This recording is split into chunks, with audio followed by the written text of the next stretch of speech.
Señoras y señores, muy buenas tardes. Sean todos bienvenidos a la Real Sociedad Económico Matritense de Amigos del País, en esta Torre de los Lujanes, que, como siempre les digo, es el edificio civil más antiguo de Madrid. Han entrado ustedes por la puerta civil más antigua de Madrid, que ya tenemos datos ciertos de que está datada en el primer tercio del siglo XV.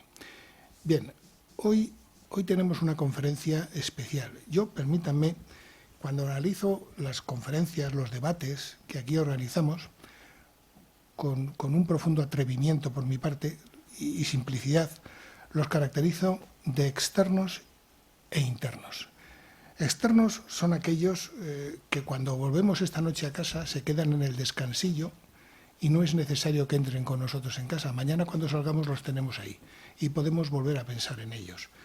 Hemos visto cómo vamos de La Coruña al Maluco, porque Australia tiene nombre español. Hemos oído conciertos de música muy interesantes aquí. Sabemos esa ruta comercial del Galeón de Manila, qué es lo que supuso.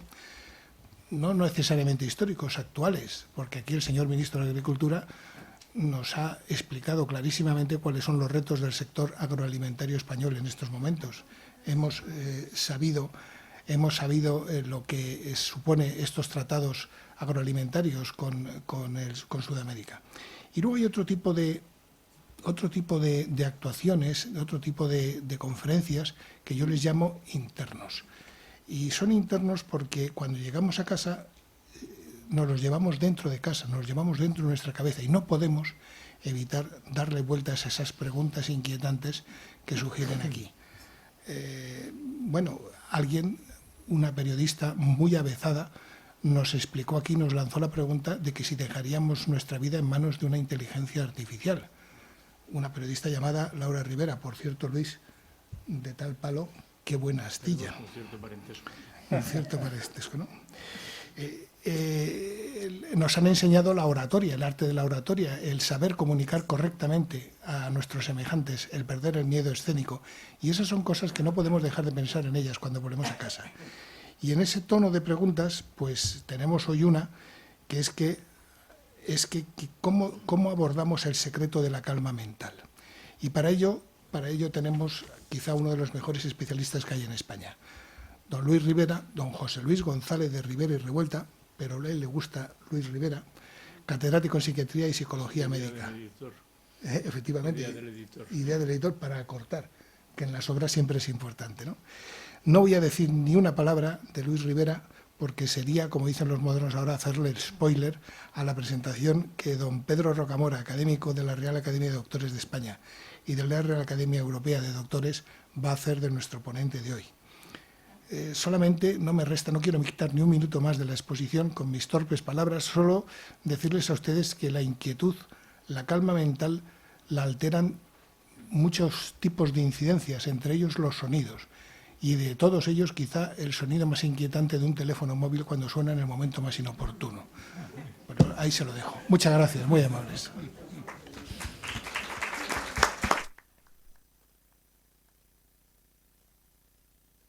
Exacto, ahí tienes. Sí. Querido presidente, querido vicepresidente, querida Concha Galán, presidenta del Consejo Consultivo y alma mater de esta docta casa, señoras y señores. Es para mí un honor y un placer presentar al doctor José Luis González de Rivera. El profesor González de Rivera es un científico, un intelectual y un humanista. Tiene una visión holística de la psicología médica y de la psiquiatría y una amplísima trayectoria como docente, como investigador y como clínico.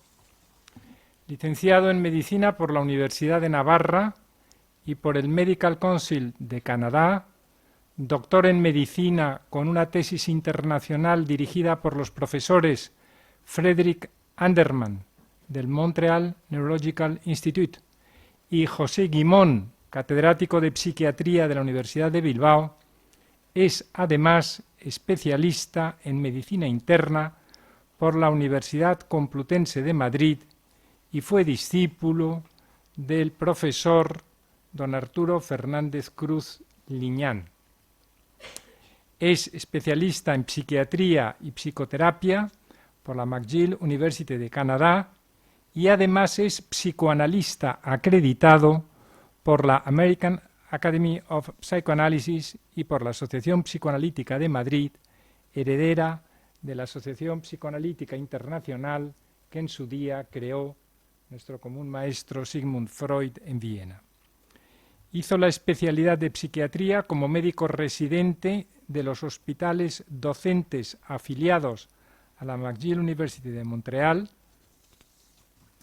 y al terminar la especialidad ingresó en el staff del Montreal General Hospital como profesor en la Universidad McGill. Regresó a España como médico adjunto por oposición de la Clínica Puerta de Hierro y profesor adjunto ad honorem de la Universidad Autónoma de Madrid. Junto a Antonio Vela Bueno coordinó un manual de psiquiatría, texto realmente importante de cerca de 1.500 páginas, que supone un trabajo verdaderamente exhaustivo en el que participaron destacados profesionales hispanoparlantes.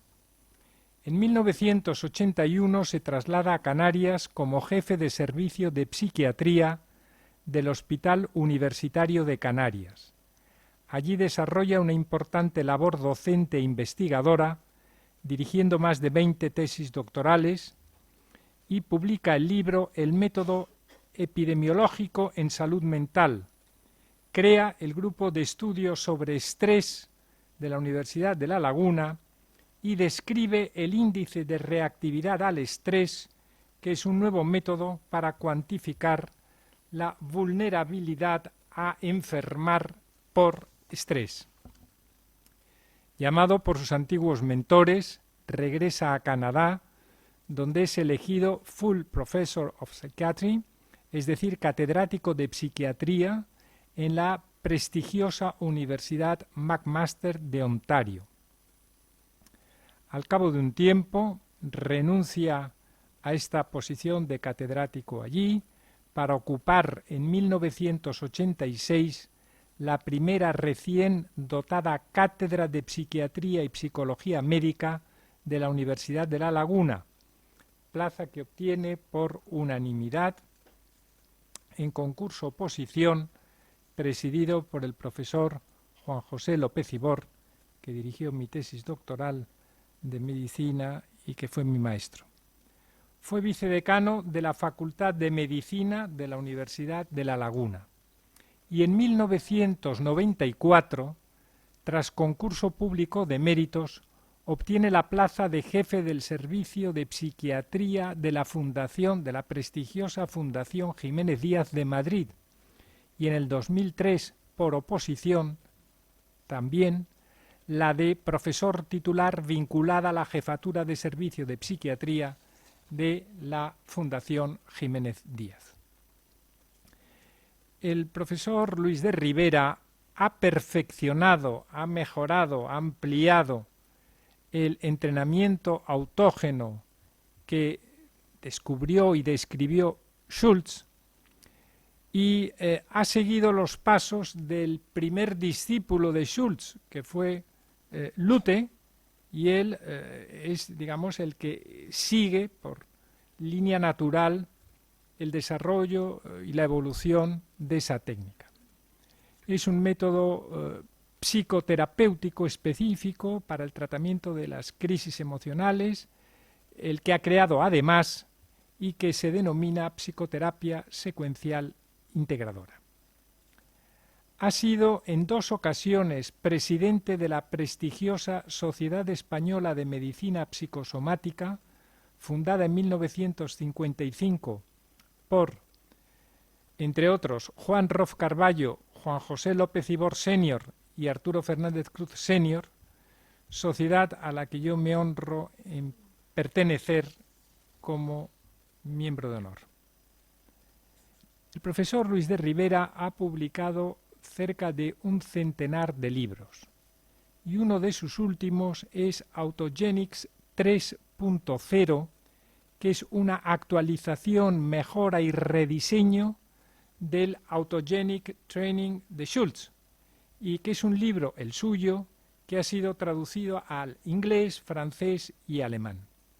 Además, imparte cursos y conferencias internacionales sobre Autogenic Therapy y es presidente de la Sociedad Internacional de Autogenic Training and Psychotherapy. En relación con esto, quiero decir que el objetivo de Schultz era conseguir la calma. Y en nuestras tertulias y debates intelectuales con Luis, con los que yo siempre aprendo mucho, hay un momento determinado en que él me pregunta, ¿cómo se hace? Bien, pues en relación con la calma, él viene hoy a responder a esa pregunta. ¿Y cómo se hace? Lo va a explicar en esta conferencia de manera teórica y accediendo a una petición mía que él habitualmente no quiere hacer, pero lo va a hacer hoy de manera especial, va a dirigir un pequeño ejercicio de entrenamiento autógeno para que todos ustedes puedan salir mucho más calmados, incluso más felices. En suma, el profesor Luis de Rivera es un epistemófilo y polímata y ha alcanzado ese grado de sabiduría que desde una perspectiva budista se llama iluminación. Nada más y muchas gracias.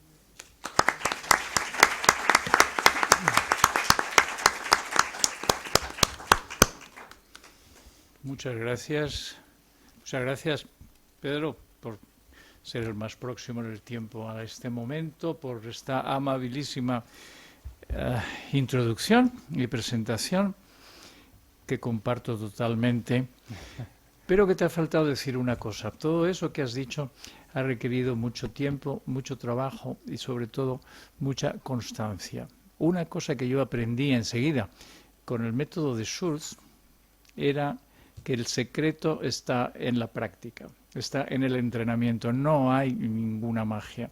Simplemente hay todo lo que hacemos bien, lo hacemos porque lo hemos repetido continuamente, lo hemos hecho muchas veces. ¿Ustedes recuerdan este filósofo y poeta alemán Schiller, que decía, hablaba de dos cualidades, la gracia y la dignidad? Y decía, la dignidad es la capacidad de controlar los movimientos involuntarios, no asustarse, no moverse, dignidad. Y la gracia es la naturalidad con la que expresamos algo que ha costado muchísimo aprender y que requiere muchísimo entrenamiento, mucha práctica. Imaginen una bailarina flotando dulcemente sobre el escenario y parece que lo hace como una cosa normal de la vida y sabemos que le ha costado muchísimo tiempo, muchísimo esfuerzo. Ese es el primer paso. Pero he venido a hablar de la calma. ¿Por qué la calma es importante? Todo lo que tenemos el hábito de pensar de manera dicotómica. Nosotros siempre, quizá nuestro cerebro está hecho de esa forma. Saben que nuestro cerebro está dividido en dos mitades, aparentemente iguales, aunque por dentro están cableadas de manera bastante diferente y siempre hacemos opuestos, el día y la noche, lo blanco y lo negro, el yin y el yang, etcétera. Los sabios más sabios dicen que la realidad es única, es indivisible, pero luego a efectos prácticos tenemos que movernos siempre en una comparación entre opuestos. La calma es importante porque existe otra cosa que hemos llamado el estrés, que hemos llamado la agitación. Nuestro presidente de la sesión de hoy lo ha mencionado, y es porque la calma por sí solo, imagínense que solo existiera calma. La calma es un poco sosa, la calma es aburrida. La calma, la gente que no tiene nada que hacer, que no tiene ningún estrés en su vida, que no tiene acontecimientos que le fuerzan a realizar algo, pues esa gente se lo pasa muy mal.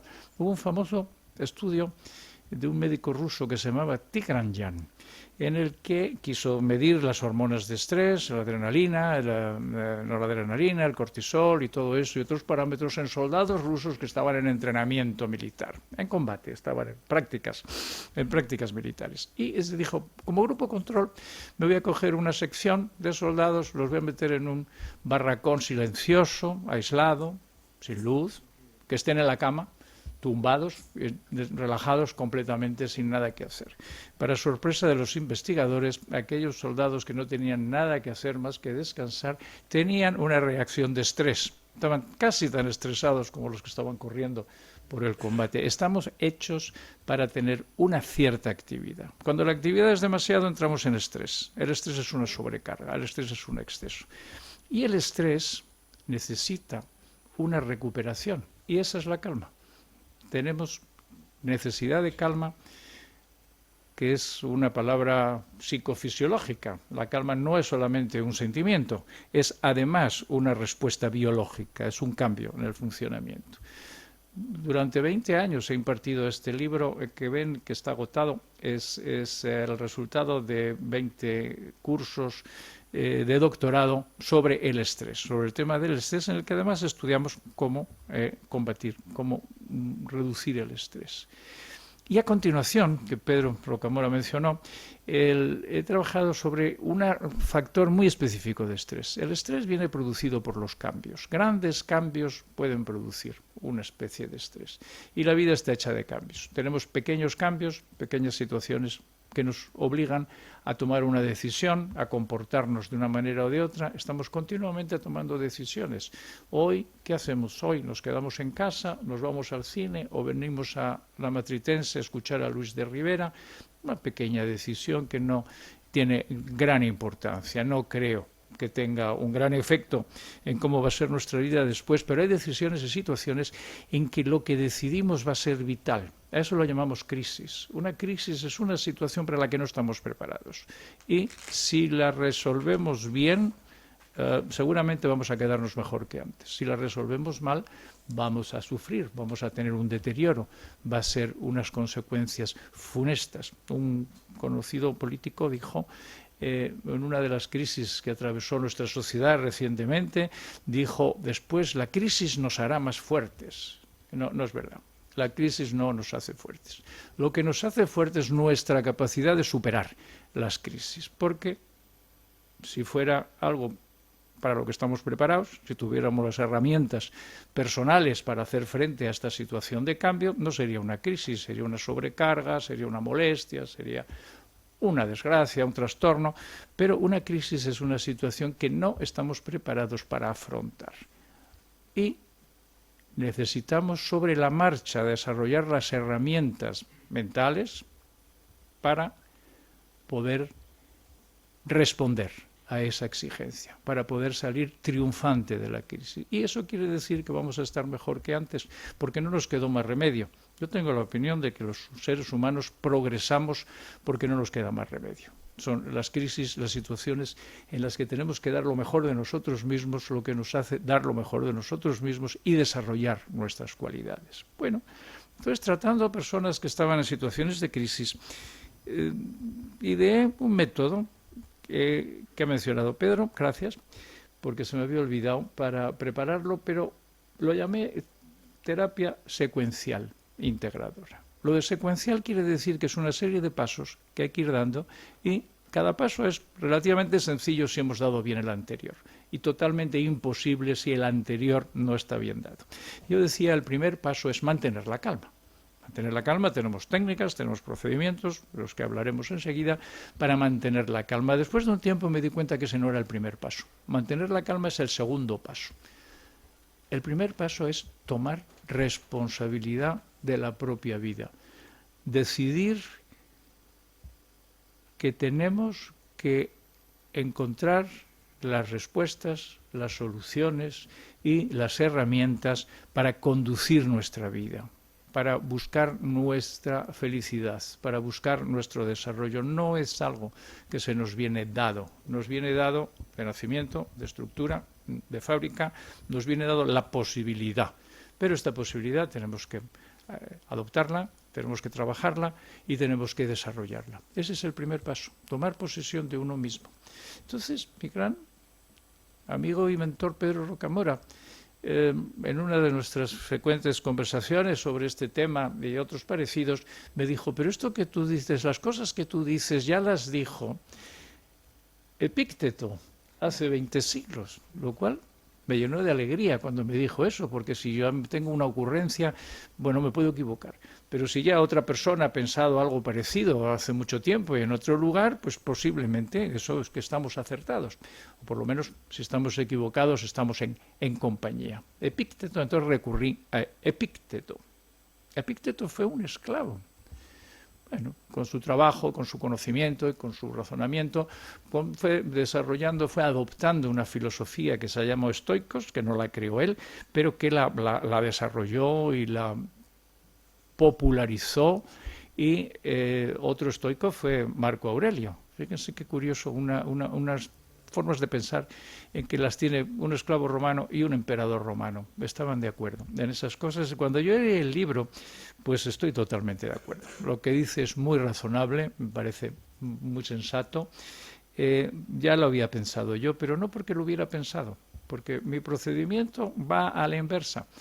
Epícteto tenía unas ideas y las explicaba. Decía, por ejemplo, en nuestra vida hay cosas que podemos controlar y cosas que no podemos controlar. Bastante obvio. Y las cosas que podemos controlar, pues las vamos a controlarlas y hazlas bien. Y las cosas que no puedes controlar, pues ni te molestes en hacerlas caso. ¿Para qué? ¿Para qué te vas a esforzar? Curioso consejo. Es verdad. Pero, ¿cómo se hace? Bueno, el librito es muy bonito, yo se lo recomiendo. Lo llama Enquiridión. Quiros es mano.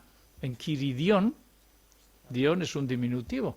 Enquiridión es manualito, le llamaban el manualito, el libro manual que estaba pensado, es un libro pequeñito, no oculta nada, estaba pensado para llevarlo encima, llevarlo y poderlo leer de vez en cuando.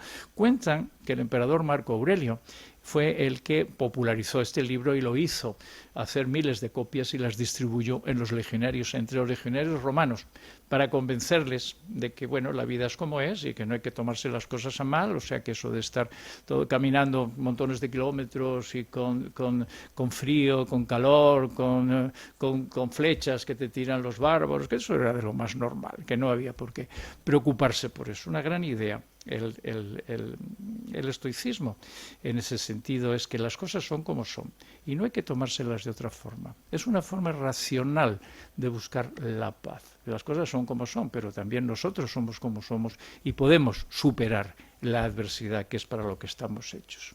Bueno, Epícteto trabajó mucho sobre cómo lograr la calma, la paz y al mismo tiempo la eficacia. Y luego hay otro enfoque distinto que también me ha interesado. Este enfoque es el de Santa Teresa de Jesús, los místicos. Santa Teresa de Ávila dejó un poema que les recomiendo aprenderse de memoria. Nada te turbe, nada te espante. Todo se pasa. Eso es verdad. Parece que no, pero al final se ha pasado. Dios no se muda, la paciencia todo lo alcanza, que también eso es verdad. Quien a Dios tiene, nada le falta, solo Dios basta. Este era el enfoque, un enfoque, si quieren, bueno, espiritual, claramente, el que se confía totalmente, plenamente y sin dudar en la benevolencia divina, alcanza un grado de paz y de calma totalmente notable, magnífico. No todo el mundo puede hacer eso, pero es un camino, es uno de los caminos que hay de alcanzar la calma y la paz. Hay otra persona que trabajó mucho en el tema de la calma. Era un príncipe hindú de nombre Siddhartha Gautama, el más conocido como Buda.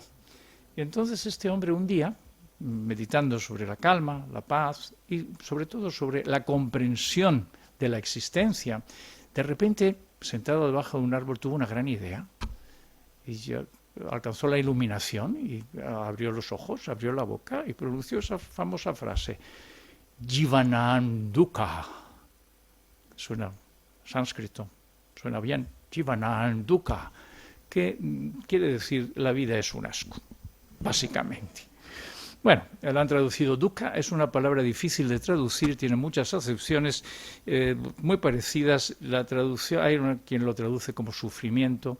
A mí la traducción que me parece más apropiada, el que mejor funciona, es la vida es insatisfactoria. Y es verdad, la vida es insatisfactoria, nunca tenemos, a veces hace mucho frío que no nos gusta, a veces hace calor que no nos gusta, las cosas siempre queremos más. Pensando esta noble verdad de Buda, que es la primera noble verdad, a mí me pareció un poco deprimente, ¿no? Un poco negativa, un poco así como no me acaba de gustar. Bien, es verdad que luego Buda enunció otras 3 nobles verdades a continuación que arreglaron un poquito la cosa, pero un día, recientemente, yo diría que fue aquí mismo, hace unos meses, en el curso de un debate sobre la libertad humana, el libre albedrío, por qué hacemos las cosas que hacemos, en compañía de dos sabios profesores, el profesor Francisco Rubia y el profesor Pedro Rocamora. Tuve una intuición. La verdad es que se me ocurrió mientras estábamos hablando. Y la intuición fue que no es verdad que la vida sea insatisfactoria. La vida funciona por una serie de mecanismos automáticos, leyes de la naturaleza, las leyes de la astrofísica, las leyes biológicas, las leyes de la física cuántica. Todo eso funciona un poco de manera indiferente a nosotros. Al universo le da exactamente igual cómo nosotros nos tomamos las cosas. Los que estamos insatisfechos somos nosotros. Y pensé, ¿el hombre qué son los seres humanos? Un animal racional. Aristóteles decía, fon logicum, un animal lógico, animal que habla, se podría decir, animal racional. Y yo pensé, digo, pues falta, la definición está bien, pero falta una pequeña cualidad que tenemos. Animal racional insatisfecho. Nunca estamos a gustos. Y luego pensé, digo, hay que ser un poquito más positivo. No exactamente basta con insatisfecho, poniéndolo en positivo diremos animal racional con aspiraciones a más. Vale, estamos insatisfechos, pero aspiramos a más, ya es un paso más positivo. Como mi oficio es ser psicoterapeuta, y de oficio tengo que buscar siempre una visión positiva, útil a las situaciones, cambio un poquito la definición. Los humanos somos animales racionales creadores. Aspiramos a más y no nos quedamos sentados esperando que algo nos... No esperamos que de repente aparezca un árbol y empiece a dar frutos. No hacemos eso. Montamos un supermercado y montamos la agricultura y montamos todas las cosas que hacemos. Somos creadores. Por eso dice la Biblia, Dios creó al hombre a su imagen y semejanza. ¿Sí? ¿Cuál es la semejanza con Dios? La capacidad de crear. Yo tengo en casa 2 animales domésticos, 2 perras maravillosas, preciosas, encantadoras, un mastín castellano y un pastor bearnés que cuando no tienen nada que hacer se tumban, se quedan quietas y parece que están dormidas, no están dormidas, están en un estado de relajación profunda, instantáneo. De repente si suena un ruido o si llaman a la puerta o si tienen algo que hacer, se despiertan automáticamente y se ponen en acción. Pero no aspiran a más. Con tener comida y cariño están perfectamente satisfechas, nosotros no. Tengamos comida y cariño nos resulta muy necesario, muy útil, muy importante, pero necesitamos siempre algo más. Y estamos continuamente creando algo más. No me he perdido. Sé que estamos hablando de la calma y sé que estamos hablando de crear. Crear quiere decir producir algo que no existe, producir algo que quizá existe, pero que desarrollamos, que lo hacemos más grande. Ramón y Cajal era un hombre muy creativo. Era un hombre que además, muy buen investigador, movido por su curiosidad. Y en algún momento dijo, todo hombre, toda mujer también, puede ser, si se lo propone, escultor de su propio cerebro. El cerebro, como saben, es el órgano central, es el órgano rector, es el órgano que maneja dirige todas nuestras acciones. Yo ahora estoy hablando aquí con ustedes porque mi cerebro se encarga de traerme los recuerdos, traerme las memorias, a articular mi boca y mis pulmones. El cerebro está dirigiendo todo sin que sepamos muy bien cómo, pero sí sabemos que podemos influir en cómo el cerebro funciona, podemos modular el cerebro, podemos crear nuevas vidas. Ustedes que me están escuchando, no sé si se dan cuenta que su cerebro está creando nuevas conexiones para guardar cada nueva idea que se les va ocurriendo, según yo les hablo, y también para recordar lo que estoy diciendo. Continuamente estamos creando nuevas vías neuronales, estamos creando nuevas conexiones, estamos creando una especie de mundo interno que reproduce en cierta forma, pero no es muy exactamente el mundo externo. Este es el cerebro. Qué bonito es el cerebro. Esto es una creación de Concha Galán, me parece, que es una poeta, un gran dibujante. Sí, ha quedado muy bonito. Es un cerebro que muestra la fantasía, muestra la calma, muestra lo que hay. Sí, podemos pensar que es un lugar idílico, pero no lo es. Es un sitio donde hay muchísimo trabajo y mucha actividad. Desde el punto de vista técnico, podemos considerarlo dividido en tres grandes capas, en tres grandes zonas. La realidad es mucho más complicada. Los neurocientíficos detallistas dicen, bueno, esto no es exacto. No, no es exacto. Pero es una aproximación muy, muy práctica y muy interesante. Si ustedes ven, he desglosado el cerebro, lo hemos sacado como tres capas. La primera capa es la corteza.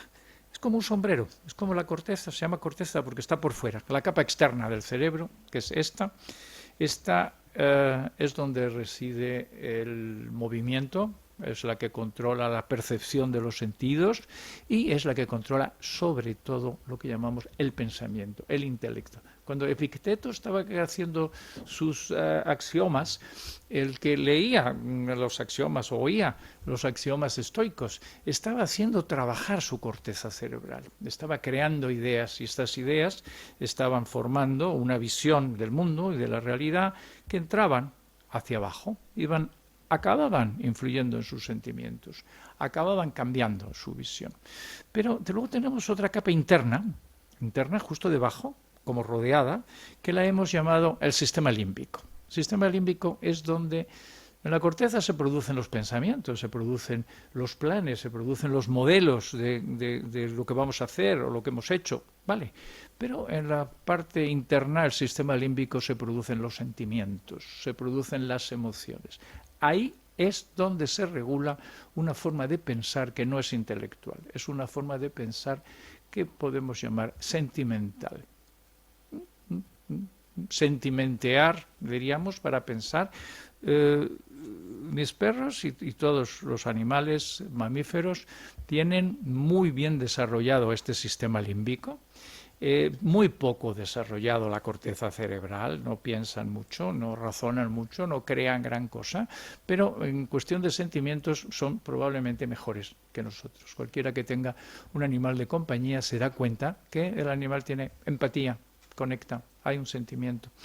De hecho, hay quien recomienda usar animales de compañía, perros, caballos y hasta delfines, como terapeutas para personas, niños y personas mayores que tienen dificultades en la relación emocional, dificultades en la empatía, dificultades de tipo autismo en el contacto. Pues parece que con los animales se relacionan mejor, porque no es una relación intelectual como la que estamos teniendo ahora. Todos nosotros estamos pensando en el razonamiento. El sentimiento es otra vía de relación diferente.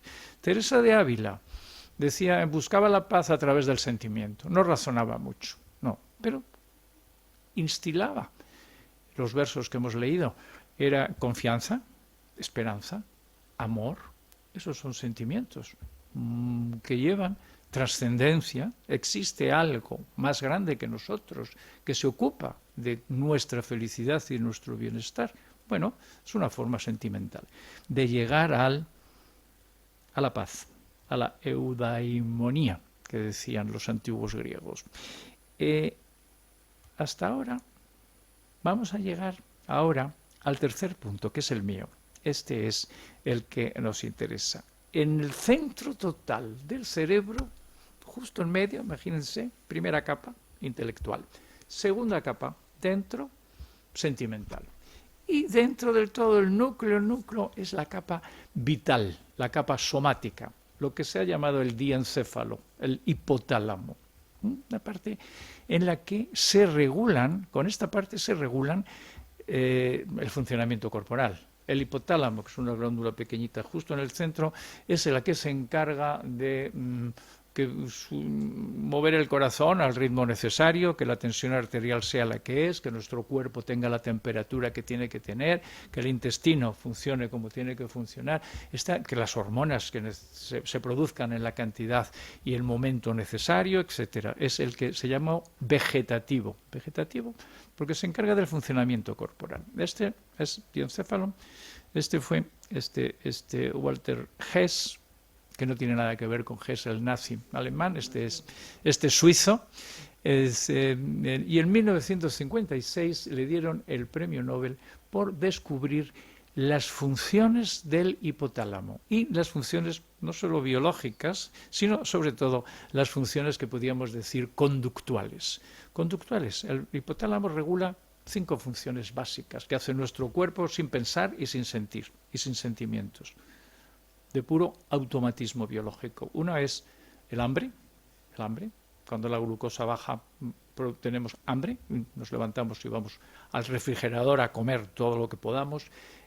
Bueno, eso no hay que pensar ni sentir, lo hace el cuerpo solo.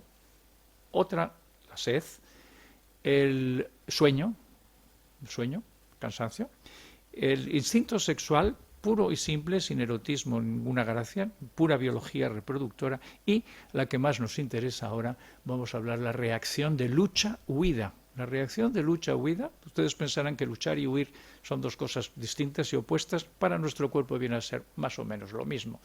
Para las dos cosas necesitan tensar los músculos, apretar las mandíbulas, subir la presión arterial, disparar el corazón, producir hormonas apropiadas, etc. Esta reacción de lucha-huida, lo que descubrió Hess, es que se produce en el hipotálamo, en una zona muy pequeñita, que está como por detrás, y que descarga que podemos decir, él lo amplió, no solamente la lucha y la huida, sino todo lo que es energía, todo lo que es trabajo, todo lo que es esfuerzo, todo lo que es actividad, aceleración. Todo eso requiere un funcionamiento de esa zona que él la llamó ergotrópica para trabajar. Y al ladito había otra zona pequeñita que era la que cuando se activa producía calma, producía descanso, producía relax. No necesariamente sueño, simplemente descanso. Yo creo que Aline y Baviera, que son mis dos perras queridísimas en casa, yo creo que les funciona muy bien esa zona. Cuando tienen que correr y ladrar y patrullar, están totalmente ergotrópicas, están muy activas, y cuando no tienen nada que hacer, cambian el clips y entran en estado de, no hibernación, entran en estado de calma biológica y psicológica totalmente. Esa gran capacidad de conectar rápidamente la solemos perder. Nuestro sistema del equilibrio entre lo que es la calma y lo que es la actividad, fíjense que con la actividad viene la angustia, viene el miedo, viene la rabia. Todo eso ya es segundo nivel, todo eso ya es la zona límbica. Sí, porque todo está relacionado. Cuando actuamos en un nivel, cuando Epicteto actuaba en el nivel de que no te preocupes, que esto es normal, que el que te tiren flechas los bárbaros es parte de la vida, lo único que tienes que hacer es manejar bien el escudo. Los legionarios estaban tranquilos, les entraba el razonamiento de arriba abajo. Y cuando estimulamos la zona hipotalámica de la calma, ocurre lo mismo en la otra dirección. Producimos calma interna y eso lleva a sentimientos, paz, de tranquilidad, de felicidad, y eso lleva a pensamientos, de decir, no hagamos nada, vamos a mantenernos en serenidad, a ver qué soluciones se nos ocurren. Está todo relacionado y podemos actuar en cualquier punto.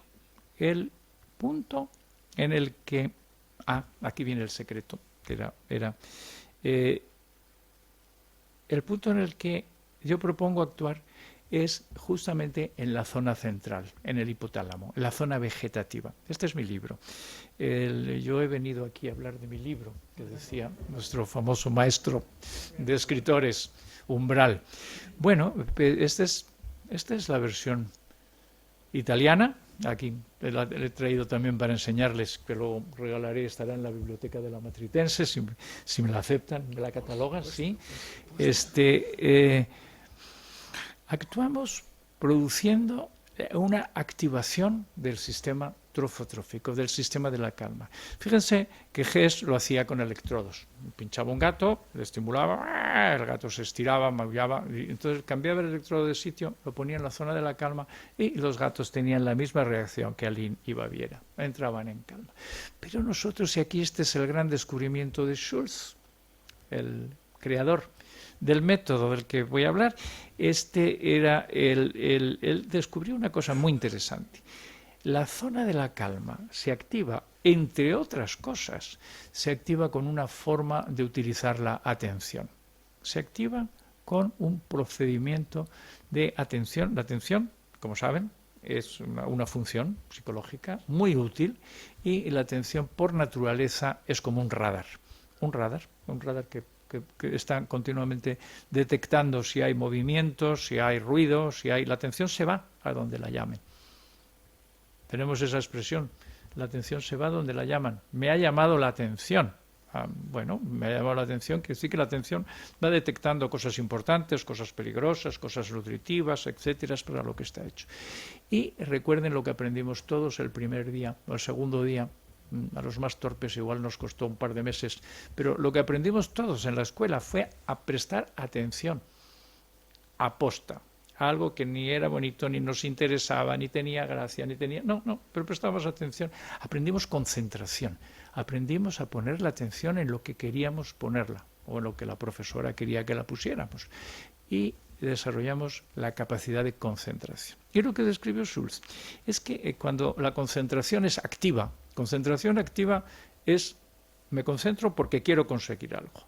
Lo importante no es concentrarme, lo importante es el resultado que voy a tener. Estoy pendiente de si logro o no logro llegar a tal consecuencia o a tal objetivo. Y eso lo hacemos en el laboratorio. Hacemos un experimento muy sencillo, que es pedir a una persona que está debidamente con los cables puestos para detectar cómo funciona su cerebro, cómo funciona su piel, cómo funcionan sus músculos, y le pedimos que haga cálculo mental. Le decimos, a ver, ¿cuántos? Súmame 17 más 24. Y es una práctica, lo hace, no es una tontería, es una prueba de laboratorio psicofisiológico de psicología médica, y lo que descubrimos que haciendo ese cálculo, que no tiene ningún peligro, ni sirve para nada, ni va a pasar nada, es una práctica mental, la persona se estresa. No se siente mal necesariamente, pero sus variables fisiológicas muestran niveles de estrés, niveles de activación, porque es concentración activa, concentración que quiere un resultado, un logro. Y al contrario, la concentración pasiva, concentración que es concentrarse, sí, que te concentras, pero porque sí. Por la gracia de... ¿Y por qué se va a concentrar uno si no quieres conseguir nada concentrándose? Bueno, la razón para hacerlo es para producir el reflejo de relajación, que se produce automáticamente. Todos ustedes conocen esta experiencia. ¿Alguna vez les habrá pasado? Mirando, por ejemplo, al mar. El mar, hay veces en que uno está mirando al mar y de repente nota una sensación de paz o de calma. ¿Les ha pasado? Otras veces mirando al amanecer, o mejor al anochecer quizá, mirando el sol, como va poco a poco cambiando de colores, desapareciendo en el horizonte, o mirando un bosque, viendo cómo se mueven las hojas. Es muy frecuente entrar en un estado de calma, de paz natural, sin saber por qué, pero les voy a decir por qué. Porque estamos haciendo concentración pasiva. Yo no digo, quiero que esta ola sea más baja y aquella más pequeña. No, son como son, acepta uno lo que está viendo, acepta uno la percepción y entra en ese estado de calma sin querer. ¿Qué pasa con esto? Bueno, el estado de calma es bonito, está bien, es agradable, pero tiene más consecuencias, tiene más utilidades, tiene más cosas. Acuérdense que todo va unido, o sea, del hipotálamo, la calma repercute hacia arriba y en la función intelectual. La calma produce un estado de ampliación de la conciencia. Vemos las cosas de manera más amplia. En el estado de estrés ocurre lo contrario. La mente se obceca. Tenemos esa expresión, estar obcecado. Cuando una persona está airada o angustiada, generalmente no puede entender nada. Está obcecado con un pequeño detalle y no se da cuenta ni de lo que hace. Pierde la capacidad de acceder a todos los contenidos de su mundo interno. Y en el estado de calma la mente se amplía, uno se da cuenta de cosas, uno recuerda cosas que había olvidado. Por eso decimos que mejora la creatividad, aumenta la capacidad de encontrar nuevas soluciones o de encontrar nuevas ideas. Este es un estudio que hicimos durante la pandemia. ¿Se acuerdan de la pandemia? ¿Se acuerdan cuando nos confinaron? ¿Cuánto tiempo estuvimos confinados? Un montón de tiempo. Y acabábamos de iniciar un curso de los que periódicamente hacemos. Hay un curso próximo, iniciaremos a finales de mes, del 28 de febrero, exactamente. Acabamos el primer día de curso, se decretó el confinamiento. Y todos dijimos, bueno, pues tenemos que interrumpir el curso, no podemos seguir porque ya no podemos reunirnos, no podemos venir. Y uno de mis alumnos era informático y dijo, ¿por qué no continuamos por videoconferencia? Y yo dije, qué tontería, por videoconferencia no se puede enseñar la meditación, esto no es eso. Luego vamos a probar, probamos y descubrí dos cosas. Aprendí en esta ocasión. Una es que sí se puede, curiosamente, online se puede aprender y se puede hacer psicoterapia online, cosa que yo decía que era imposible, pero sí, es posible, funciona muy bien. La otra cosa que aprendí, les voy a contar.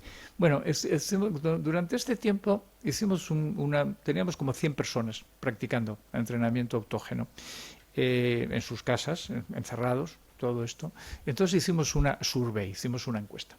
A ver cómo les había servido el entrenamiento autógeno durante la experiencia. Eso se publicó en una revista importante y en que descubrimos que la práctica de autogénics en la salud mental, es decir, en la disminución de la ansiedad, el estado de ánimo y todo eso, tenía unos efectos muy importantes. Este es el porcentaje, graduando de 0 a 10, de cuánto le ha servido esta práctica en su vida, en su estado psicológico.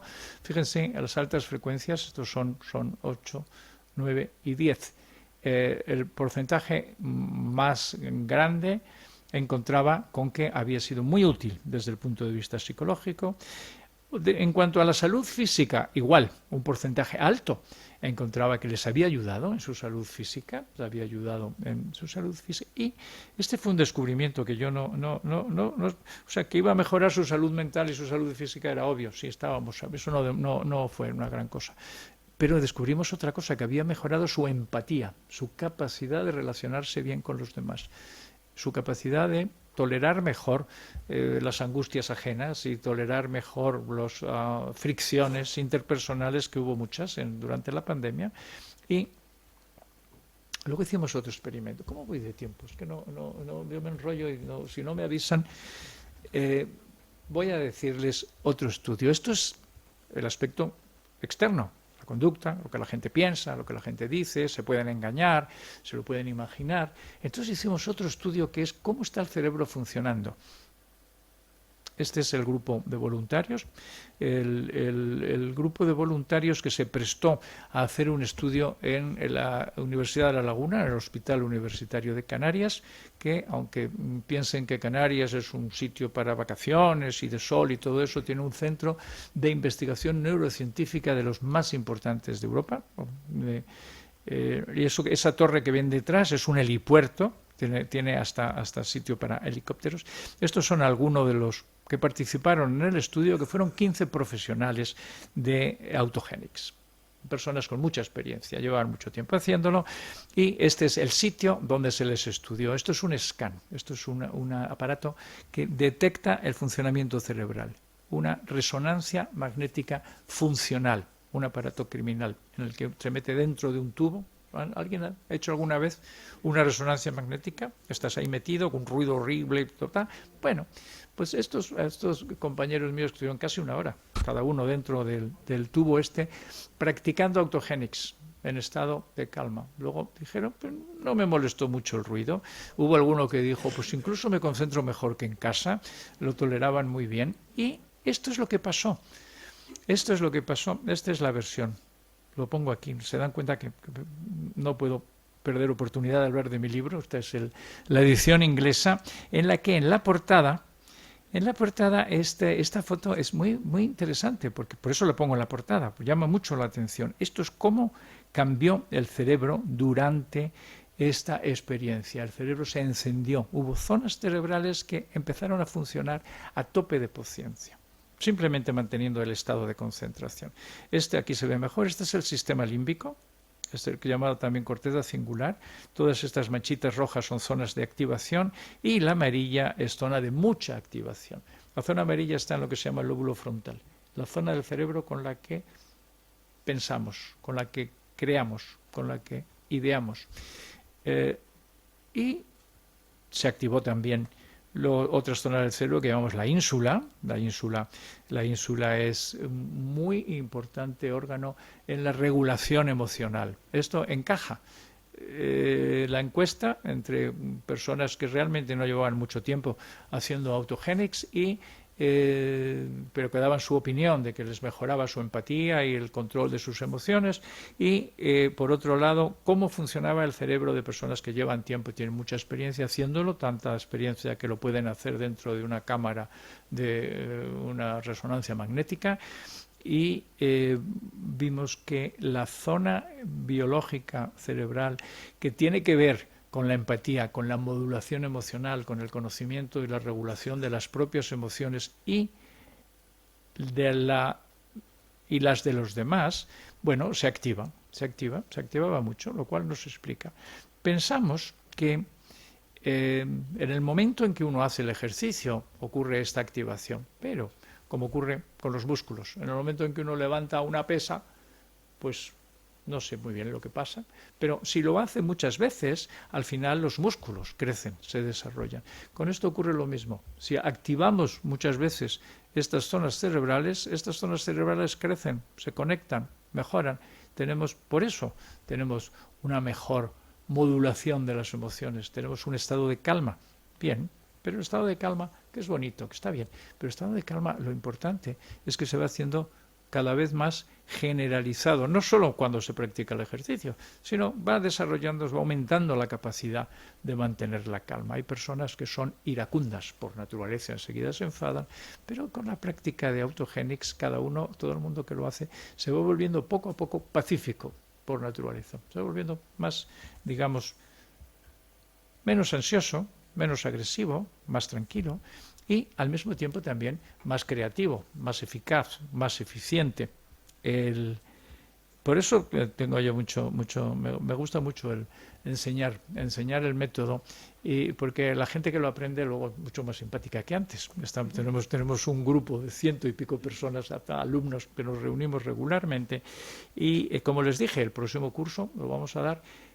Son 4 sábados. No se crean que es muy difícil, es súper fácil. Bueno, toma tiempo y sobre todo toma práctica. Lo vamos a dar empezando 4 sábados, 3 sábados de marzo y el último sábado de febrero en mi instituto de Madrid, la avenida de Filipinas 52, y también lo vamos a dar online. Si lo menciono, si a alguien le interesa, he dejado en la entrada, con la amable aceptación de los directivos de la Matritense, unos pequeños información, un díptico y una hojita informando un poco los detalles. Nada más. Muchas gracias por su atención. Y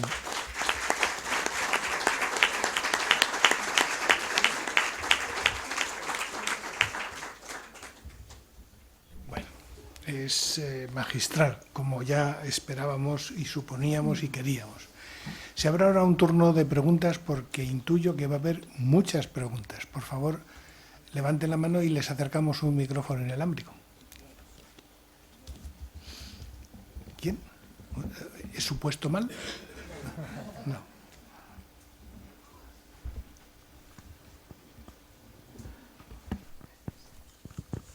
Buenas tardes. Me ha parecido todo muy interesante, incluso se me ha hecho corto, quería que hubiera seguido. Me gustaría que me ayudara, a lo mejor estoy razonando mal, a relacionar esa frase que ha dicho de Ramón y Cajal, del cerebro que me ha gustado mucho. ¿Cómo se relaciona esa frase de Ramón y Cajal con las 3 capas del cerebro? Porque me gustaría saber qué relación hay. Gracias. Bueno, sí, digamos que lo que se trabaja, la atención, es energía. Todo en lo que ponemos atención crece. Y las 3 capas tienen que ver con zonas que prioritariamente manejan distintas funciones. Una es las funciones vegetativas, las funciones de cómo funciona nuestro cuerpo. Otra es las funciones corticales, es decir, el razonamiento sobre todo. Y otra es el sentimiento, los sentimientos. La cosa es más complicada. No sé si algún neurocientífico en la sala dirá, ¿eso es más complicado? Sí, pero para simplificar nos vale esas ideas. Entonces, lo que quiere decir Ramón y Cajal es que la experiencia crea... A ver, hay una frase clásica que es la función crea el órgano. ¿Le suena? La función crea el órgano. Es una frase clásica de biología teórica. Bueno, entonces, como utilizamos nuestro cerebro, hace que esas zonas de cerebro funcionen. Hay un estudio clásico ya de alguien que estudió el cerebro, estudió con resonancia magnética, no funcional, simplemente viendo las estructuras del cerebro. ¿Saben de quién? De los taxistas en Londres. Los taxistas en Londres, no sé en Madrid cómo lo hacen, pero en Londres tienen que hacer un examen dificilísimo en que tienen que saberse todas las pequeñas calles de todo eso. Esos taxistas de Londres tenían una red neuronal que no tenía la gente corriente. Habían desarrollado la parte del cerebro que se encarga de la localización de los sitios, la tenían mucho más grande que la que probablemente tenemos usted y yo, que no nos dedicamos a eso. La gente que se lee el libro de Epícteto y se esfuerza por desarrollar las virtudes que él dice que son muy buenas, claro que Epícteto no dice cómo se hace, pero no hace falta que lo diga, porque es verdad que con tener una idea en mente, repetirla, darle vueltas y querer desarrollarla, simplemente el hecho de concentrarse en algo hace que todas las neuronas relacionadas con ese conocimiento crezcan, se multipliquen. La memoria, nos acordamos de las cosas porque hemos cableado, hemos modificado, hemos reestructurado nuestro cerebro. Eso decía Ramón y Cajal. Ramón y Cajal hizo un experimento también de los primeros, muy curioso, con que unos ratoncitos, que estaban en un ambiente en el que había mucho lío, en que había muchas pelotas, muchos juegos, había muchas cosas, mucha actividad, y otros ratoncitos idénticos estaban en un sitio donde no había nada que hacer, una jaula de la mar de aburrida. Luego, el cerebro de los ratoncitos súper trabajados y súper entretenidos, con mucho estímulo ambiental, tenía muchas más conexiones, tenía mucha más arborización, tenía mucha más fábrica que el otro no. Por eso digo yo, las crisis no son tan malas. No, bueno, mejor sería que no, porque son desagradables, pero todo lo que desarrollamos, generalmente lo hacemos porque no nos queda más remedio, porque preferiríamos no tener que trabajar, preferiríamos no tener que estudiar. Sí, bueno, no sé, la curiosidad también cuenta, pero todo ese esfuerzo que hacemos va modelando, estructurando, creando. Y en cuanto a autogenics, lo que estamos entrenando y desarrollando son, sobre todo, no estamos desarrollando mucho excesivamente la corteza, estamos desarrollando sobre todo el sistema central, vegetativo, el funcionamiento corporal. Por eso, desde el principio, este método se ha utilizado en terapia, es un método óptimo. Mi maestro Wolfgang Lütte pensaba que había que enseñarlo a los niños, que eso era un método que tendría que conocer todo el mundo, y de hecho durante varios años en las escuelas públicas de Quebec se enseñaba entrenamiento autógeno. Una experiencia que les voy a contar el por qué se dejó de hacer, porque protestaron, los maestros protestaron, porque decían que ellos estaban enseñando entrenamiento autógeno a los niños, porque estaban capacitados, lo hacían, pero que ese no era su oficio, que no tenían que hacer eso, y que no les pagaban lo bastante. Y por otro lado, los psicólogos también protestaron diciendo no se puede hacer que esta técnica mental la estén haciendo maestros, solo la pueden hacer los psicólogos. Con lo cual se acabó la experiencia, pero la idea era buena, es una técnica, es un procedimiento que es muy útil. Lo mismo que la gimnasia sueca se introdujo en las escuelas en todo el mundo. Realmente a principios del del siglo XX, creo yo, y se fue como para el desarrollo físico. Yo creo que este tipo de gimnasia mental, de desarrollo mental, sería muy, muy positivo. Y nosotros estamos desarrollando, cada vez que practicamos la concentración pasiva, estamos desarrollando el equilibrio entre la zona de la calma y la zona del estrés, y estamos desarrollando todas las neuronas. ¿Visteis todas esas zonitas que se activan, todos esos puntitos rojos y amarillos? Quiere decir que algo está creciendo, estamos entrenando, estamos desarrollando y van a seguir creciendo, se van a ir desarrollando con el tiempo. Muchas gracias. ¿Te he contestado? Sí, sí. Yo quería aportar una pequeñísima cosa. Sí. Ya. Es la siguiente. Experiencia puramente como practicante. Es una obviedad. Si el cuerpo está en calma, es muy difícil tener el cerebro en agitación, porque cuando uno hace un ejercicio de relajación, baja la tensión, baja la respiración, bajan las pulsaciones y se produce una homeostasis y una relajación del cuerpo, que normalmente tiene que llevar, corrígeme si me equivoco, asociada una calma mental. Pero en todo caso, cuando uno hace autogenics, otra meditación, y llega a un estado profundo de calma mental, puede hacer lo que algunos llaman un ancla. En hipnosis se llama también entrar por signo señal. Es decir, una asociación. Asociación. Recordar la palabra calma que uno piensa cuando está en estado de calma, y si está uno en una situación de estrés, automáticamente se puede producir esa interconexión. Corrígeme si me equivoco. Sí, sí, es perfecto. Y eso yo creo que es muy a tener en cuenta, porque es como una benzodiazepina rápida, urgente y tal. El libro Un manual de vida lo tienen en internet. Es la versión más reducida y más simple del Enquiridión de Epicteto, y la autora es Sharon Liebel. Un manual de vida. Sharon Liebel. Lo tienen esta misma noche si lo quieren consultar. Y por último, una duda que he tenido siempre y que a lo mejor hoy tenemos la suerte de tener a la profesora Mónica de la Fuente del Rey, que es especialista en envejecimiento y en crecimiento de los telómeros, que es un tema que le interesa mucho a mi hermana. Bien,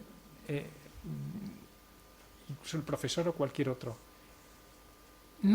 Es difícil entender por qué en la amígdala, que es como la amígdala cerebral, que están los núcleos basales, que es una estructura pequeña, parecida a una almendra, sí, hay dos conductas tan dispares como la emoción profunda, viendo una película, viendo una puesta de sol, en una situación de cualquier naturaleza, la emoción intensa, y al mismo tiempo esa misma estructura regula la agresividad y el asesinato. No tengo respuesta para eso, pero vamos, es una cosa que parece ser que está ahí. Muy interesante. Hay dos cosas que has dicho muy importantes, pero una es la relación es siempre bidireccional, curiosamente. Cuando uno está tranquilo, en el estado de calma, automáticamente se produce una relajación muscular. Pero si relajamos los músculos, hay una técnica que se llama la técnica de Jacobson, porque la inventó el doctor Jacobson. Y entonces enseñaba a la gente a relajar los músculos, nada de paz, simplemente relaja los músculos. ¿Cómo los relajas? Bueno, primero contraerlos, aprieta los músculos, y ya sé cómo apretarlos. Bueno, pues ahora deja de apretarlos y aprende a relajarlos. Con ese, ¿os acordáis? Todo es dicotómico. Si sabes apretar, puedes aprender también a soltar y a relajar. Entonces relajaba los músculos y retroactivamente se relaciona con un estado de calma mental. Está bien. Lo sabemos con la respiración. Cuando una persona está en estado profundo de meditación o de relajación, si uno observa su respiración se vuelve lenta y profunda. Aproximadamente 5 o 6 respiraciones por minuto. Normalmente estamos en 10, 15, 20, vete a saber. Se produce ese estado de respiración automáticamente. Pero si consciente y deliberadamente respiramos lento, cogemos aire profundamente y luego lo soltamos lentamente, igual de despacio que lo hemos cogido, de tal manera que en un minuto podemos respirar 6 veces, ¿no? ¿Es así, Luis? Doctor Luis Hernández es un experto en técnicas de respiración, pues retroactivamente resulta que se produce un estado de calma, un estado de relajación. Entonces que podemos entrar en el mismo, podemos producir los efectos de una manera o de otra. En cuanto a lo de la amígdala realmente es fundamentalmente un núcleo de conexión. La amígdala está a mitad de camino entre la reacción de lucha-huida y el miedo y la rabia. La amígdala es la zona, acuérdense, en aquel aspecto de 3 zonas, la zona básica biológica central y la zona límbica, que es la que procesa los sentimientos. Una emoción, como su nombre indica, emoción es ex movere, es algo que te mueve, es algo que parece impuesto, es algo que te arrastra. Y un sentimiento es algo que vives, es algo que sientes. El sentimiento, la emoción se va convirtiendo en sentimiento. El trabajo que hace el sistema límbico es coger la emoción y irla convirtiendo en un sentimiento. Y los sentimientos pueden ser muy elaborados, muy mentales. Los sentimientos son la base de la poesía, por ejemplo. Las poesías se escriben con sentimientos. No se escriben, las obras filosóficas se escriben con razonamientos. Bueno, entonces el sentimiento es una emoción sentida, experimentada, una emoción que deja de mover, una emoción que se descorporaliza, ya no tiene un componente corporal y se convierte en, finalmente se acaba convirtiendo en una opinión. Miedo quiere decir va a pasar algo peligroso y rabia quiere decir tengo que destruir algo que me está molestando. Es una opinión. Pero cuando está preemocional, cuando está en cuestión biológica hipotalámica, rabia es una acción rápida de ataque. Y miedo es una acción rápida de huida, de esconderse, de quitarse. Y la amígdala está entre medias. La amígdala es la que modula, la que transmite, es la conexión entre la función biológica y la función sentimental. Por eso tiene tantas, pero claro, es un conducto, es un vehículo, es un transmisor, es el que regula. Bien. ¿Alguna pregunta más? Adelante. Muchísimas gracias, doctor Rivera. Me ha encantado escucharle. De nada, es un placer. Como siempre, que le escucho en otros foros también. Yo quería que me aclarara una duda, porque yo he practicado técnicas de yoga, de meditación a través de yoga, y también técnicas de mindfulness, que he visto que ha puesto ahí también un libro sobre mindfulness. A mí el mindfulness me pareció pues un yoga laico, o sea, el yoga tiene también una connotación espiritual importante y pues, el mindfulness no, pero las técnicas son muy parecidas. Entonces quería que la técnica que practica o que recomienda, ¿qué diferencias tiene? ¿Qué más aporta? ¿Y qué avances puede conseguir? Hay una cosa que hemos aportado, que es muy importante, especialmente en este momento en que el mindfulness está tan difundido, se practica tanto, y es el concepto de la ampliación mental.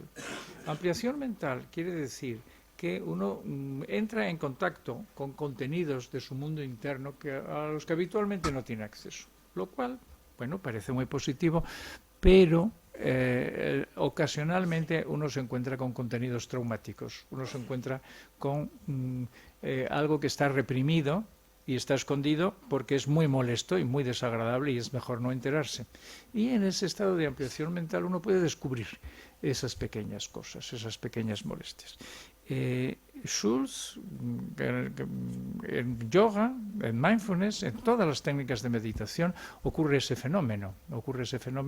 Los japoneses le ponían un nombre que era Makyo, que eran demonios que aparecían, eran demonios, eran experiencias internas desagradables, agresivas.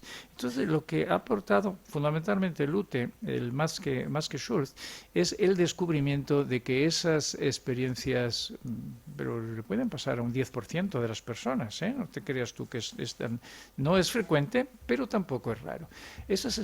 Hay gente que está haciendo mindfulness y de repente nota una gran angustia y empieza a llorar. Eso ocurre. ¿Por qué? Porque ha entrado en contacto con algo reprimido dentro de sí que estaba descargándose. Bien, entonces lo que Lute ha descubrido es que eso no es un efecto secundario. Si vas a la literatura, actualmente están apareciendo cada vez más artículos en revistas científicas, médicas, psicológicas, que llaman efectos adversos de la meditación. No son efectos adversos, sí son adversos porque son desagradables, pero lo que Lute descubrió es que esas manifestaciones era el esfuerzo que está haciendo el cerebro por neutralizar y eliminar experiencias traumáticas acumuladas.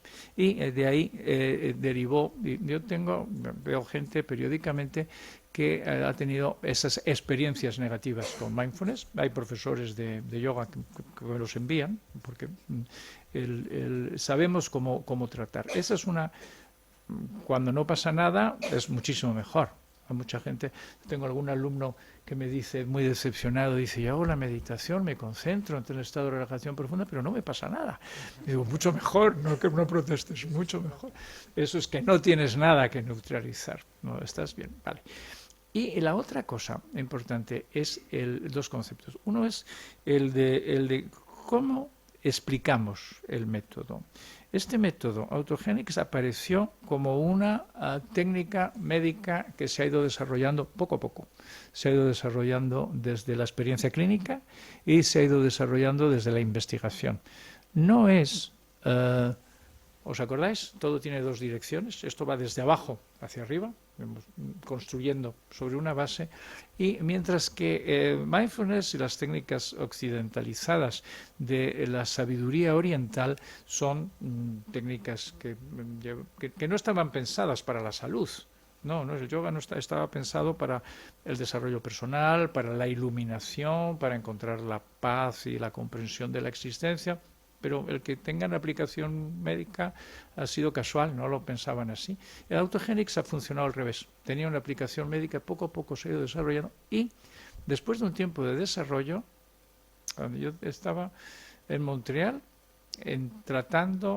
teníamos una clínica en la que tratábamos, una clínica universitaria, que tratábamos a estudiantes de la universidad que habían tenido alguna mala experiencia, algún problema psicológico, y teníamos muchos que habían tenido en aquella época experiencias muy negativas con el uso de drogas. Era la época en que todo el mundo se estaba drogando masivamente y funcionaba muy bien el entrenamiento autógeno. Pero alguien me dijo, y también funciona muy bien la meditación trascendental, que era otra técnica muy conocida, efectivamente. Son técnicas muy parecidas porque tienen un principio común. Toda técnica de meditación tiene un principio común, que es la concentración pasiva, que es concentrarse porque sí, sin lograr nada, sin buscar nada. Y otros, claro, si tú oyes mindfulness no te va a decir concentración pasiva. Lo que normalmente se dice es no juzgar. ¿Cómo se hace lo de no juzgar? No sé cómo se hace no juzgar, pero sí sé cómo se hace, yo te lo explico, sé cómo se hace concentrarte sin ningún objetivo, sin ninguna exigencia, sin ningún logro, solo concentrarte porque sí, sin más. Y luego te explico otra cosa importante que va junto, aceptación pasiva. Aceptar quiere decir que me parece muy bien y me da lo mismo.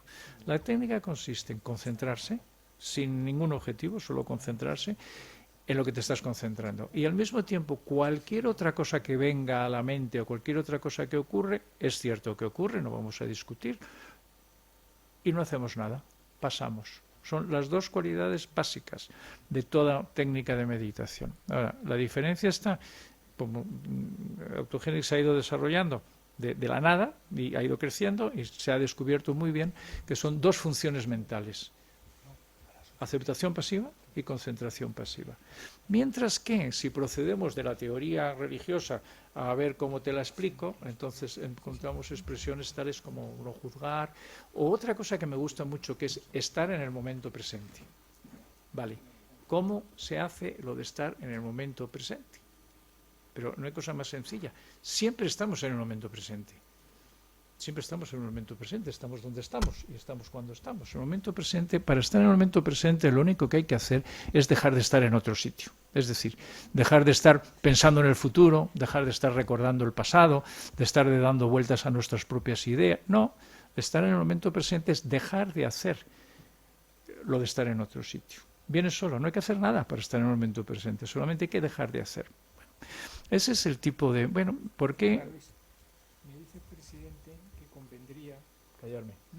iniciar el ejercicio, porque hay un Ah. tiempo claro para que Ah. lo vean Es que desde un punto de vista práctico. Pedro nos va a proponer una maldad y va a implicar No, yo no. a Luis Rivera, que estaba muy poco advertido de esto que él se le va a proponer, un ejercicio. Bueno, ¿están de acuerdo? ¿Les parece bien? Si alguien, por favor, que se oponga.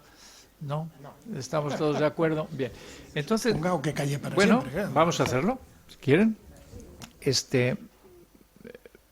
Es opcional. El que no quiera participar, lo único que tiene que hacer es seguir sentado normalmente sin hacer caso y sin moverse mucho para no molestar al de al lado. Pero vamos a hacer una demo, como me ha pedido mis compañeros de mesa. Una demo, una demostración muy sencilla que empieza por, primero, 3 pasos. El primero es cuestión física, cuerpo, la postura. Una postura es estar sentados como estamos, con los pies en el suelo. Cerramos los ojos, con los ojos cerrados.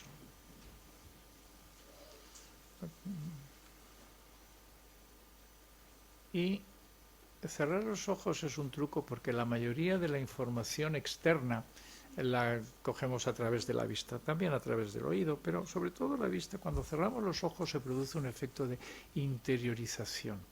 Uno se da más cuenta de sí mismo, uno se da más cuenta de lo que hay en lo que llamamos el mundo interno, el mundo de la mente, la actividad mental que estamos haciendo.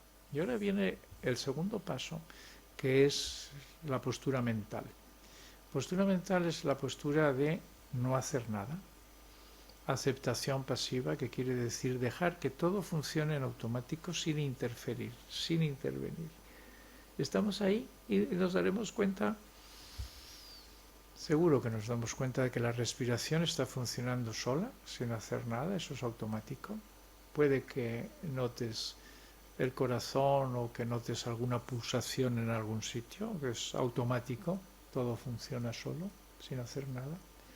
Puede que notes que te viene alguna idea, alguna ocurrencia, algún sentimiento. La cabeza siempre está funcionando, el cerebro no para, funciona y hay que dejarle que funcione. Lo único que hacemos es no hacerle caso. Nos independizamos de nosotros mismos, dejamos que todo funcione en automático, sin intervenir, sin hacer nada. Un estado de pasando de todo. Y ahora, tercer paso, sí, que hacemos algo. Vamos a concentrarnos en el brazo derecho. Notamos el brazo derecho, es contacto mental, darse cuenta de que tienes brazo derecho, notas la solidez, la macizez del brazo derecho y notas cómo la fuerza de la gravedad de la Tierra tira del brazo hacia abajo. Eso está ocurriendo siempre y nunca nos habíamos fijado, pero te puedes fijar. Y notas esa fuerza que tira del brazo hacia abajo, la llamamos peso. Notas que el brazo derecho es pesado, que tiene esa propiedad. Y eso se llama mi brazo derecho es pesado. Y repites mentalmente, en silencio, por dentro, la frase que dice lo que está pasando, lo que estás sintiendo. Mi brazo derecho es pesado. Pesa lo que pese, ni mucho, ni poco, da igual.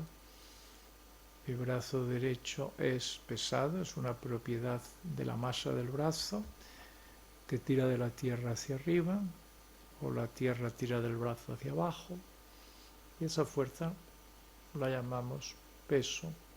Mi brazo derecho es pesado. Continuad mentalmente sin hacer nada, repitiendo por dentro la frase: mi brazo derecho es pesado. Es concentración pasiva, da igual si pesa mucho, si pesa poco, pero sí nos concentramos en el brazo derecho y en la frase: mi brazo derecho es pesado.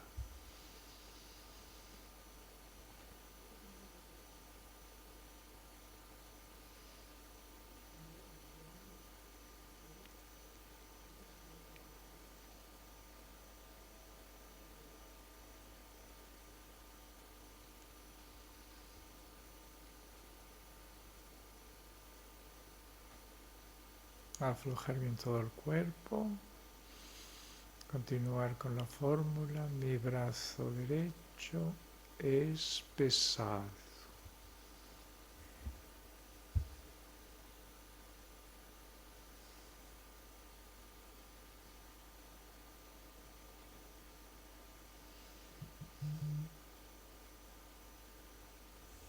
Y ahora, para terminar, procedemos también en 3 etapas. Primero, una inspiración profunda, coger aire con ganas.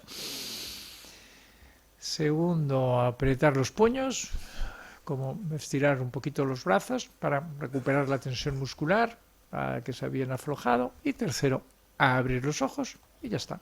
Ya estamos otra vez aquí, de vuelta. Hola, ¿qué tal? ¿Qué pasó? ¿Me queréis comentar? ¿Todo el mundo está bien? ¿Ha sido fácil?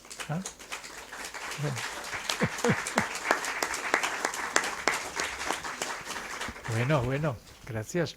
Gracias por los aplausos, pero el mérito es vuestro, ¿eh? Lo único que he dicho ha sido daros la técnica. Esto se llama autógeno, por 2 razones. Uno, autógeno porque es un estado especial que lo genera uno solo. Lo genera uno por sí mismo. Bueno, ahora lo hemos generado juntos, yo os he ayudado, pero por motivos didácticos, para enseñar. Una vez que ya sabes cómo se hace, no te pongas un disco ni nada. Es una práctica personal. Uno se concentra al mismo tiempo en lo mismo por 2 canales distintos. Un canal directo de experiencia lo llamamos meditación somatosensorial, que es concentrarse en una sensación física.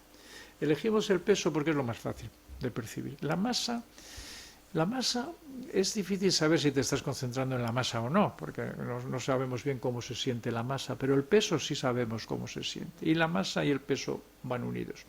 Por eso empezamos con el peso. Nos concentramos en la experiencia de peso y al mismo tiempo en la frase que dice: mi brazo derecho es pesado.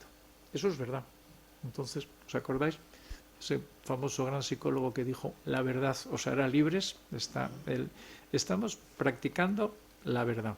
Estamos practicando una frase que dice lo mismo que estamos experimentando. Muy sencillo, no tiene mayor misterio. Y eso está produciendo, tenemos un hemisferio cerebral que produce palabras, con el hemisferio izquierdo, generalmente. La mayoría de nosotros hablamos, producimos palabras. Y con el hemisferio derecho producimos experiencias no verbales. El modo cognitivo del lado derecho del cerebro es un modo cognitivo experiencial. Entonces, la experiencia del peso en el brazo derecho la estamos procesando con el hemisferio derecho, que es donde se procesan las experiencias. Y la frase la estamos procesando con el hemisferio izquierdo, estamos conectando los 2 hemisferios. Esta es una de las explicaciones por las cuales mejora la creatividad, mejora la amplitud mental, porque estamos poniendo todos los 2 lados del cerebro a trabajar juntos en el mismo tema. Y es lo que decía antes, lo que se cultiva se desarrolla. Si estamos cultivando el poner los 2 hemisferios, estamos obligando a los dos hemisferios cerebrales a trabajar juntos con este pequeño ejercicio. Pero luego esto va a servir para muchas otras cosas. Esto va a servir, es como el que va a un gimnasio a levantar pesas, bueno, pero luego se puede dedicar a hacer mudanzas o se puede dedicar a descargar camiones, o se puede ser gracias al esfuerzo que ha hecho en el gimnasio. Viene a ser lo mismo. Estamos entrenando una capacidad que luego viene muy bien para muchas cosas. ¿Les ha gustado? ¿Sí? ¿Ha sido fácil? Sí, pues ya saben. Si quieren más, apúntenseme al curso. Muchas gracias. Bien, señoras y señores, de esta forma tan sorprendente y tan sumamente agradable acabamos la conferencia de hoy. Les recuerdo a ustedes, les emplazo para pasado mañana jueves, donde intentaremos resolver esa eterna duda que siempre hemos tenido en la Matritense de si la Torre de los Lujanes sirvió de prisión a Francisco I tras la batalla de Pavía, sí o no. También tendremos el martes 24 un recital de música a cargo de los alumnos del Real Conservatorio de Música de Madrid con instrumentos antiguos, sorprendentes y muy antiguos, oboes, laúdes y muchos más. No nos dejarán tocar esos instrumentos, desde luego, ¿eh? Bien, pues muchas gracias. Buenas tardes.